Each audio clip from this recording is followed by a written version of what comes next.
Hi, Saints. Well, it's been about a month since I've done anything here on YouTube. I sort of think my ministry's taken a little bit of a step back here. I'm in the process. I'm going to be married, Lord willing, in February, and I just got a purchase agreement, sold my house today. I'm going to be moving as part of that, and I'm trying to buy another place that's almost finished, but have to make all those selections like cabinets and flooring and all that stuff.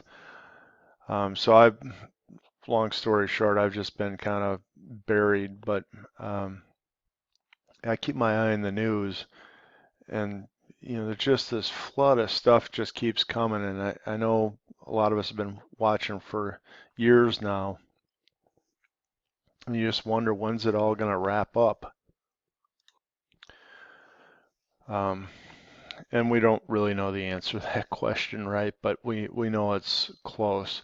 I wanted to point some things out, though.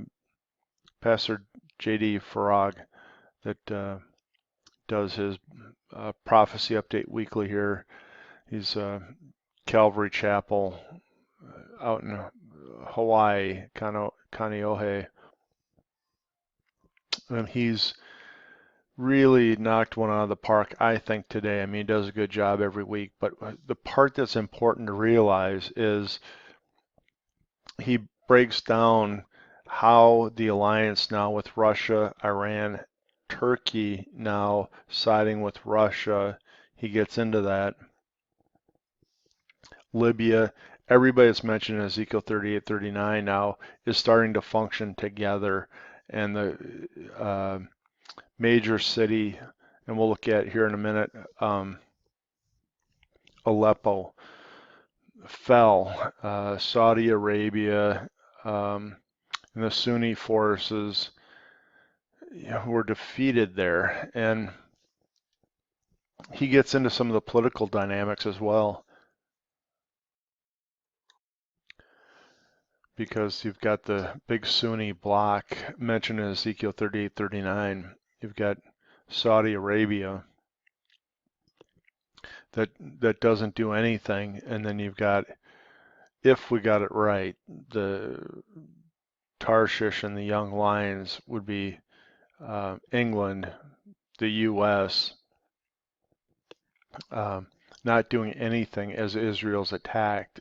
And the speculation is we're not a functioning country anymore, or as J.D. Farag gets into it too, the others that aren't mentioned in Ezekiel 38, 39 may have something else that holds them out of it. And in the case of Jordan, which is not mentioned there, they have a security agreement with Israel. Egypt has a security agreement with Israel.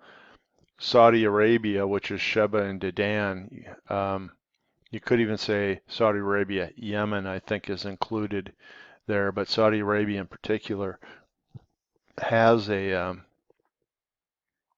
alliance forming with Israel, and I know all about the hatred from Saudi Arabia against the Jewish people because of their Islamic beliefs, but they've been partnering together now because Saudi Arabia is so afraid of a pending war with Iran, that Sunni Shia struggle, that because Israel is against Iran and Saudi Arabia is against Iran, it makes for an interesting, bedfellows, as they say there. So Pastor J.D. Farag goes through all of those characters in Ezekiel 38, 39 and shows how they're working together already and how the stage is set, and he makes some observations about the U.S. in that. Now, I wanted to get into something that was not specifically drilled in on. They talked about this, that Aleppo's fall to Russia, Iran, and here's where Turkey was helping Russia now with the fall of Aleppo in Syria. And this was a major, major city. But what didn't get tied into this, and I think it might be relevant is some passages in the Bible. Let me first show you here. Here. I'm in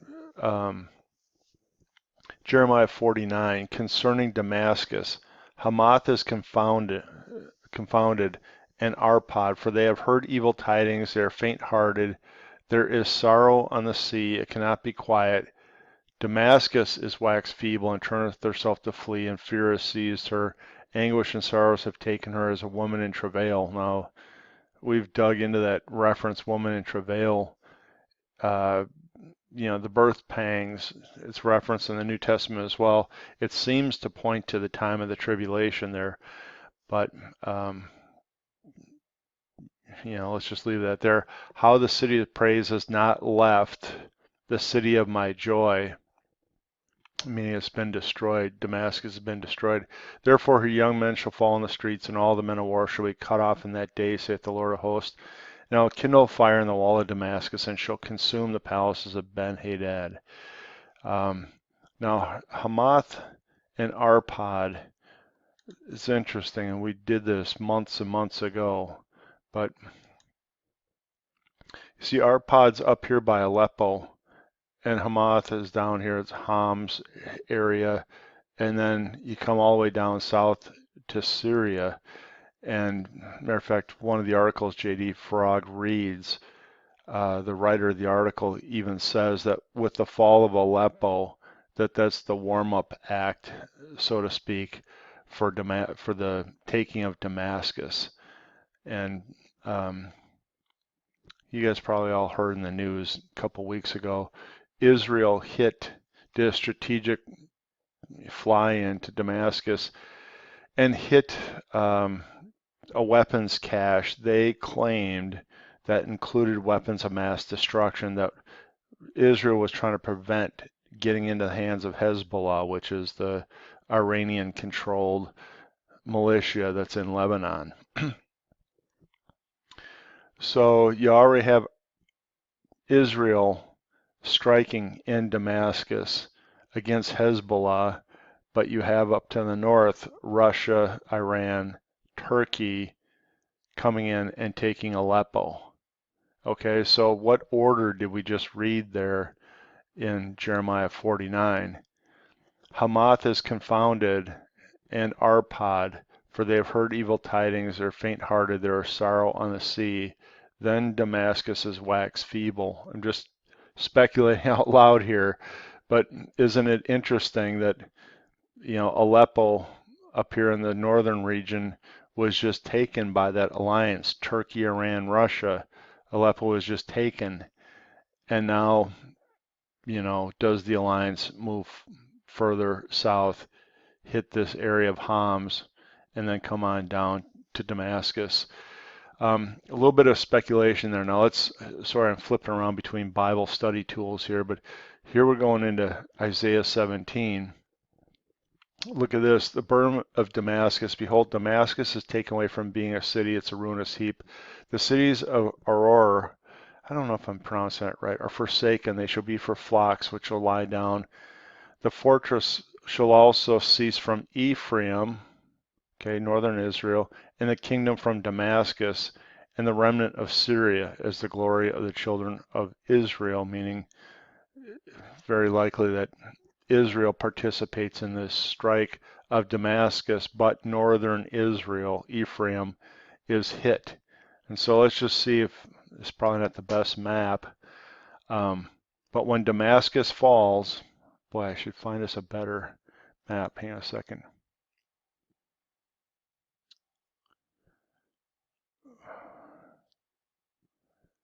Yeah, that's not the greatest map either, but let's just go with it. When Damascus here falls, the northern cities up here in Jerusalem, Ephraim is part of what gets hit, and the cities of Aurora are down here where that wadi or that river comes in. And so this northern part of Israel is hit at the time that Damascus falls. Now Benjamin Netanyahu gave an interview, and again, listen to the J.D. Frog this week. Bible study, Netanyahu threatened, more or less, or he was asked what would happen if the Russians, if that group advanced toward Israel, and he said he wouldn't let it happen, like an idle threat. And, J.D. Farag gets into what was relayed in that interview.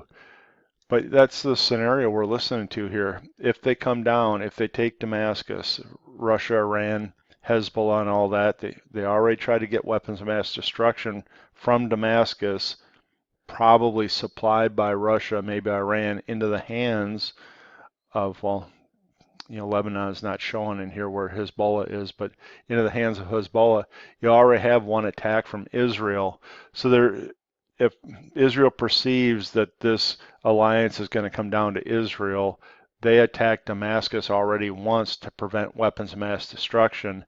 What if, the final act is Israel gets attacked and they respond by doing something drastic to Damascus? That's kind of the way I see it, Saints. Now, I'm just putting it together here. Hamath and Arpad are confounded first, then Damascus wax feeble. And so, is Jeremiah 49 sort of telling us that the order that things are going to happen? Northern Damascus first, and then coming down.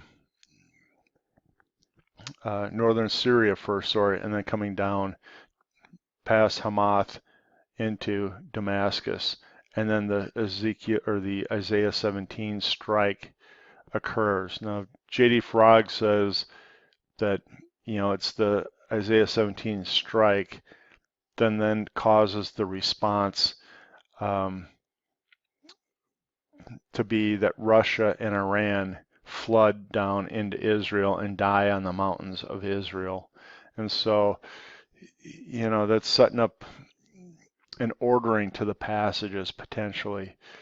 Jeremiah 49, Isaiah 17, destruction of Damascus, Ezekiel 38, 39. So I just thought that was a potentially interesting little tidbit there. Lots of stuff going on. I mean, here Israel's top spy, Mossad, with there was another security group out of Israel that joined him and briefed Trump. And Trump's doing backroom deals already. You see lots of stuff come out in the news, like trying to move the embassy to, Jerusalem, and his potential negotiation with the Russians and all that. Who knows what's going on with that? But this is being, probably the most significant near term. Now, if you guys have been with my channel for a while, you know that I think that the Ezekiel 38-39 war is already in the beginning part of Revelation 6. I personally suspect that is down here at the fourth seal, and I can't prove it, but the rapture of the church, there's a chronology to the book of Revelation. Revelation 2 and 3 talk about the church, right? Well, what happens after the church? Revelation 4, after this, behold, the door was open. The first voice I heard is a trumpet talking to me. Well, where do we hear the trumpet talking? 1 Thessalonians 4, come up hither and I'll show you the things which must happen hereafter. So there's an order and a flow. This portending the rapture of the church, and then we talked about it plenty, but in Revelation 5, down here in the verse 9, and they sung a new song, saying, thou art worthy to take the book and open the seals thereof, for thou wast slain and hast redeemed us to God by thy blood. That's the church, right? Out of every kindred tongue. So we're in heaven. Revelation 4. I personally think, chronology-wise, then you see down here in seal 4, the Ezekiel 38 and 39 war. And I looked, and behold, a pale horse, and his name that sat on him was Death, and hell followed him, and power was given unto him over the fourth part of the earth to kill with the sword, hunger, with death, and with beasts of the earth. Now, I'm not going to repeat this study, but I just find it interesting that the beasts there are the therion, can be an animal or can be a wild man. And we speculate a little bit, but in Joel 1, you see an end time army being pictured, compared to as a flood of locusts, but it's an army. You get to Joel 2, and they're described, and they're definitely not completely human. If you read the description there, they're very likely the Nephilim back on the earth. I guess I'll go full circle with that thought. Now hang on, I'll show you what I was doing today for my adult Sunday school. So what do we got here?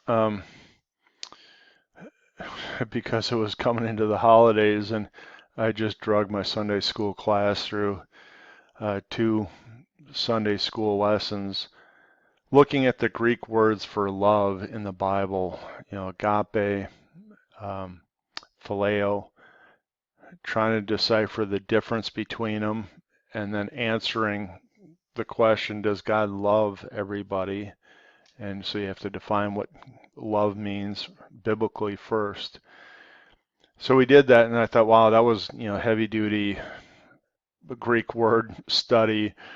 I'll lighten it up this week, and I was really intrigued here. This Dr. Michael Heiser, he's the resident Bible theologian at Logos Bible Software, which probably your pastor uses for his sermons. But he's put out a couple of really interesting books. The last one that I read was called The Unseen Realm, and it talks about the order of decisions being made in heaven and the ranks of heavenly bodies. Angels just being one of the ranks, the watchers being part of the ranks, and then the sons of God, and how decisions are made.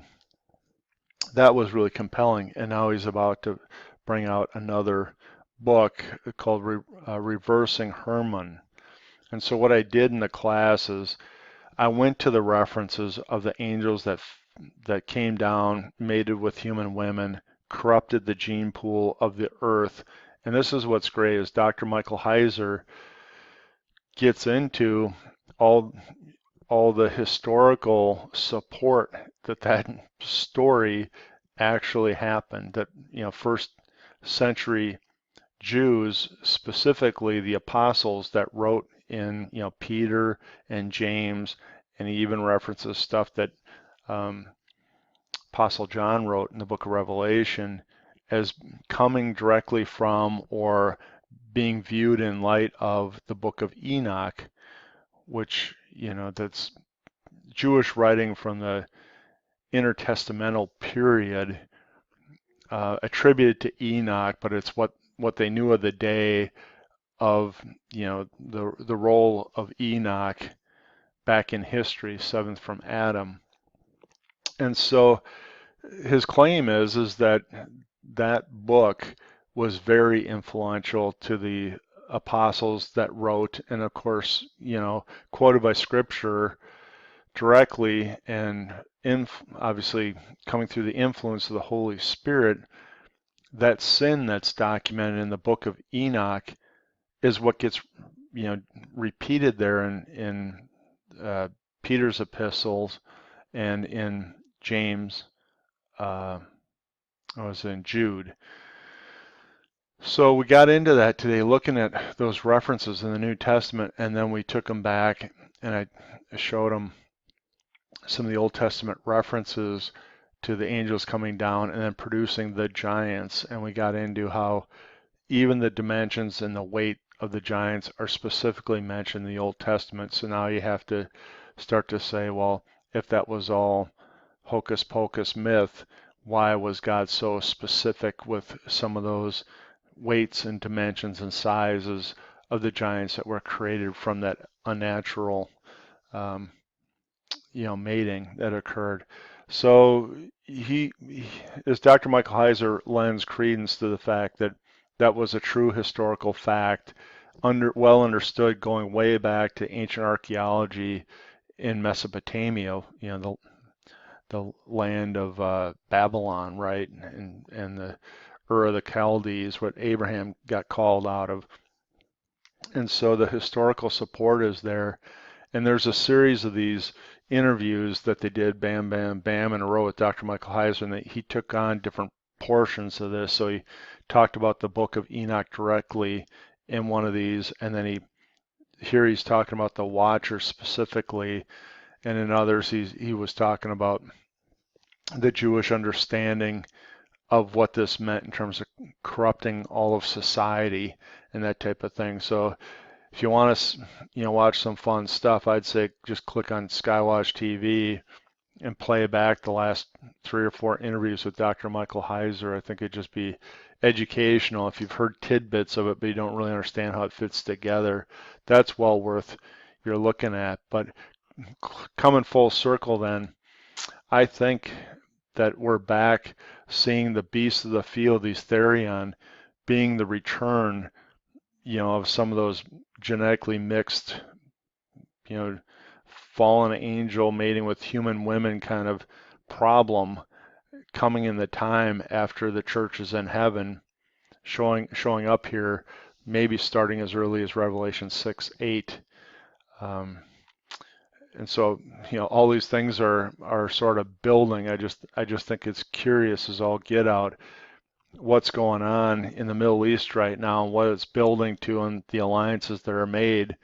And then you got books being published and information coming out that sort of confirms the historicity of the fallen angels and the Watchers and all that. And I just leave it to you to watch his videos. He makes one other great point, which is just he did it in his prior book, The Unseen Realm. It was just stunning. I love it. But he talked about the heavenly council from the Old Testament. It shows up in Job 1 and Job 2. The sons of God appear before the Lord and Satan joins them. And then he makes reference, I think it was to Psalm 82, the heavenly council, where you see how the decisions are being made, and the Trinity lets the heavenly council participate in decisions and acting out decisions that occur down here on earth. And the point that Dr. Michael Heiser makes is that Old Testament sons of God reference probably points you to that class of heavenly council. And in the New Testament, just go ahead and do this in the King James, put in sons of God, the phrase, and do a search like in Bible Gateway, and you'll see the sons of God in the New Testament all of a sudden flips, and it's the born again Christian. And Dr. Michael Heiser makes the point where he's convinced that the church replaces the angelic heavenly council post the tribulation period. And that's why you got Paul saying in one of the passages, I forget which one, but he tells us not to, I think it was not to sue your neighbor or whatever, because don't you know we will judge the angels.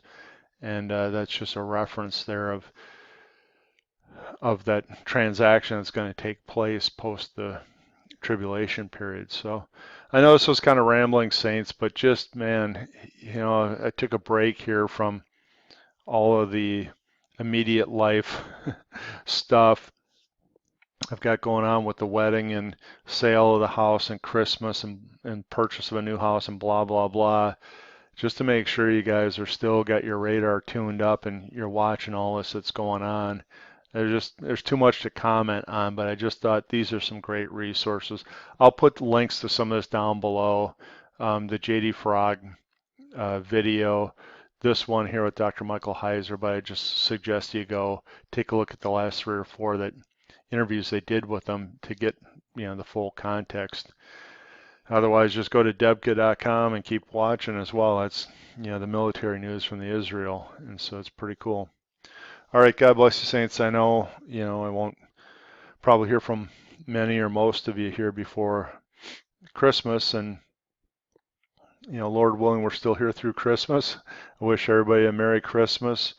Um, I know personally we're all looking up. We're looking for the catching away. A good sister on the channel here made the comment, maybe there's going to be 2 weddings on the day of my wedding. I'm down for that. That's awesome. I actually think spring, if you had to pick a time frame, having looked at all those feasts of the Lord and trying to figure out does that relate to the church or not or whatever, don't leave me comments if you've got your pet concept. We've looked at them all. I'm a-okay with everybody picking their own notion on that type of thing. I think the best thing that just demonstrates a time frame is the harvest cycles, and you marry that up with what you learn in Ruth 2, which is the redemption story, and what you learn in a Song of Solomon. I think that's chapter 2 as well. The time that the man comes for the woman, and in that story lines up. So the spring time frame, the March April time frame for me, having dug through tons and tons of information on this, seems to be the best time frame, looking at the pictures and the typology that the Lord gives us. I personally think, I know the church was born on the day of Pentecost. I personally think that the first 4 feasts had to do with Israel, including Acts 2, the church being born, but it was on the day of Shavuot, the Jewish celebration. So yes, the church is born, but it's also the celebration of the Jews. The last 3 feasts, I really think, are second coming feasts. And so that's my view. I don't need a lot of comments in the video to, I've spent hours and hours and hours on it. Nobody's comment is going to change my mind, but I'll, deep scriptural study, I'm always open. Hands are always open. But I think the best picturing for the church going to heaven, what we saw there in Revelation 4:1, is a springtime-ish, harvest cycle-ish picture that we get in Ruth and in Song of Solomon. So God bless you, saints. Merry Christmas. Keep looking up.